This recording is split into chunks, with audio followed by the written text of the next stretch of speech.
राज्य के पूर्व डीसी छवि रंजन को ईडी ने गुरुवार की रात गिरफ्तार किया है। 10 घंटे की पूछताछ के बाद छवि रंजन को गिरफ्तार किया गया। आज ईडी कोर्ट में छवि रंजन को पेश करेगी। बताया जा रहा है कि छवि रंजन को रिमांड पर लेकर ईडी पूछताछ कर सकती है। गिरफ्तारी के बाद छवि रंजन से मुलाकात करने उनकी पत्नी और वकील भी ईडी दफ्तर मुलाकात करने पहुंचे थे। और बता दें कि 2011 बैच की आईएएस अधिकारी छवि रंजन पर बरियातू रोड स्थित सेना के कब्जे वाली और चेशायर होम रोड की 1 एकड़ जमीन के फर्जी दस्तावेज के आधार पर खरीद बिक्री मामले में संलिप्त होने का आरोप है। ईडी ने 13 अप्रैल को छवि रंजन सहित 18 लोगों के 22 ठिकानों पर छापेमारी की थी। तब बड़गाई के राजस्व उप निरीक्षक भानु प्रताप के घर से बड़ी संख्या में फर्जी डीड स्टैंप और जमीन के रिकॉर्डर मिले थे। इसकी जांच में भारी फर्जीवाड़ा मिला। छापेमारी के बाद 7 लोगों को गिरफ्तार किया गया था। छवि रंजन के सामने बैठाकर आरोपियों से पूछताछ की गई थी।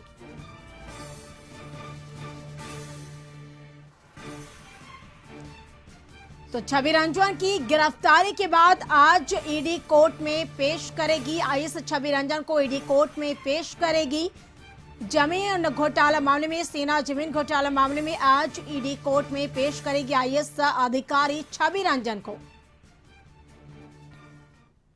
और अधिक जानकारी के लिए रांची से संवाददाता संदीप हमारे साथ जुड़ चुके। संदीप, आईएएस अधिकारी छवि रंजन की गिरफ्तारी के बाद ईडी आज छवि रंजन को कोर्ट में पेश करेगी। क्या ताजा अपडेट मिल पा रही है? पेशी हो गई या फिर कब तक पेशी होगी?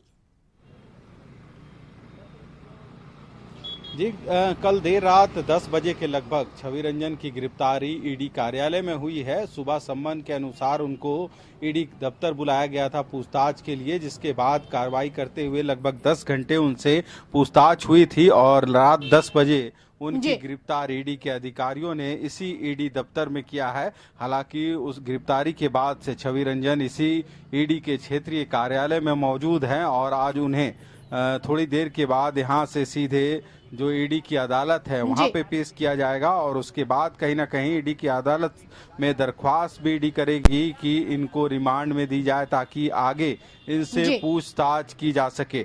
हालांकि यह पूरा मामला जमीन घोटाले से जुड़ा हुआ है और ईडी ने कल इनको सम्मन के अनुसार बुलाया था। कल ईडी दफ्तर में 10 साढ़े 10 बजे पहुंचे थे और रात को 10 बजे यानी 10 घंटे पूछताछ के बाद उनकी गिरफ्तारी इसी ईडी कार्यालय में हुई है। और कहीं ना कहीं इस पूरे प्रकरण को देखा जाए तो कई अधिकारी और कई कारोबारी इसमें जुड़े हुए हैं और यही वजह है कि ईडी लगातार उन कारोबारियों या उन अधिकारियों को सम्मन जारी कर रही है और उनसे लगातार पूछताछ कर रही है। इससे पहले भी यदि बात की जाए तो 24 अप्रैल को ईडी की इसी अदालत दफ्तर में छवि रंजन को सम्मन जारी कर बुलाया गया था और पहली बार उनसे पूछताछ हुई थी। उस दिन भी लगभग 10 घंटे ईडी के अधिकारियों ने उनसे पूछताछ की थी। हालांकि कल भी लगभग 10 घंटे पूछताछ हुई, जिसके बाद उनकी गिरफ्तारी हुई है।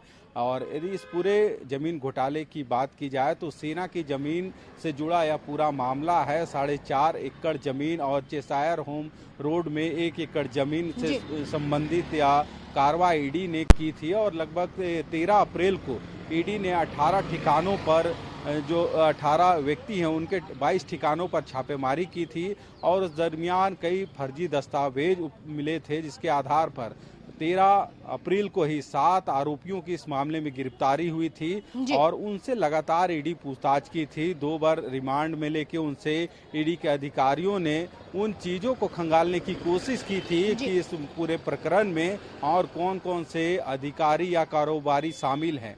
उसके पश्चात ही उन अधिकारियों और कारोबारियों को ईडी ने सम्मन जारी किया है और कई अधिकारी और ऐसे कारोबारी हैं जिनसे ईडी अब तक पूछताछ कर चुकी है। कई को सम्मन जारी है, जिसमें कई को 8 मई को बुलाया गया है तो किसी अधिकारियों को 10 मई को बुलाया गया है। तो अब देखना होगा ईडी की यहाँ से कितने देर में अब निकालते हैं छवि रंजन को। हालांकि जो जानकारी अब मिल रही है उसके अनुसार 2 से 2:30 बजे ईडी के अधिकारी छवि रंजन को यहां से लेके ईडी की अदालत पहुंचेंगे और वहां पे इनको कोर्ट के सामने पेश किया जाएगा, जिसके बाद ईडी इनसे पूछताछ हो इसके लिए रिमांड में भी ले सकती है। अब देखना होगा कि कोर्ट रिमांड ईडी को देती है या नहीं, या फिर ईडी की तरफ से कितने दिन की रिमांड मांगी जाती है अदालत से। जी बिल्कुल, तो आज जो ईडी कोर्ट में पेश करेगी पूर्व डीसी छवि रंजन को गिरफ्तारी के बाद, और ऐसे में अब देखना होगा कि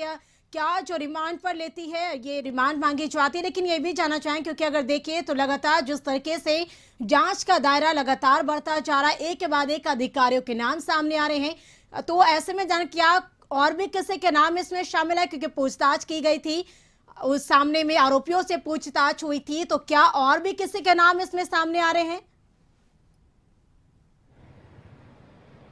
जी, अब तक की यदि ईडी की पड़ताल की बात की जाए तो ऐसे कई कारोबारी हैं जिनको ईडी ने सम्मन किया है, और उस सम्मन के अनुसार किसी को 8 मई को पहुंचना है ईडी दफ्तर, तो कुछ कारोबारियों को 10 मई को।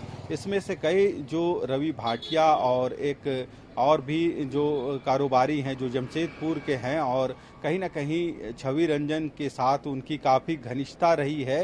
यही वजह है कि राजधानी रांची के जो बजरा में जो 7 एकड़ से अधिक जमीन की रजिस्ट्री हुई थी, वो भी मामला इस प्रकरण में देखने को मिला है सामने। और जिस तरह से कल वहाँ के रैयत बतला रहे थे कि उस रजिस्ट्री जो जमीन था, रैयतों की जमीन को कहीं ना कहीं फर्जी तरीके से बेचने का काम किया गया था, और उस वक्त रांची के उपायुक्त छवि रंजन ही थे, और उन्होंने फोर्स लगाकर वहाँ पे चारदीवारी कराने का काम किया था। और उसी में से 2 ऐसे लोग हैं कारोबारी जो हैं जमशेदपुर के, उनको ईडी ने सम्मन किया है। और जो जानकारी मिल रही है उसके अनुसार छवि रंजन से उन लोगों का काफी अच्छा ताल्लुकात है, तो कहीं ना कहीं इन सभी चीजों को ईडी एक में करके देख रही है, और उन लोगों को भी ईडी की कार्यालय में पूछताछ के लिए बुलाया गया है, सम्मन जारी किया गया है। वहीं एक बड़े कारोबारी हैं विष्णु अग्रवाल, उनको भी 8 मई को ईडी में उपस्थित होने का जो आदेश है, सम्मन है, वह जारी हुआ है। पर देखना होगा कि जिस तरह से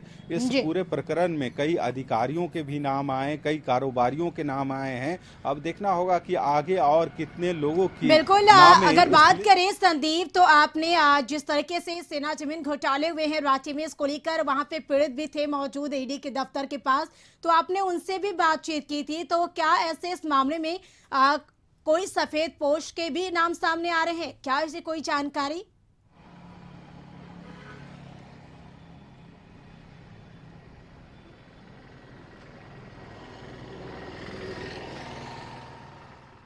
चलिए, बहुत बहुत शुक्रिया आपका संदीप, आप नजर न रखिए, अपडेट हम आपसे लेते रहेंगे।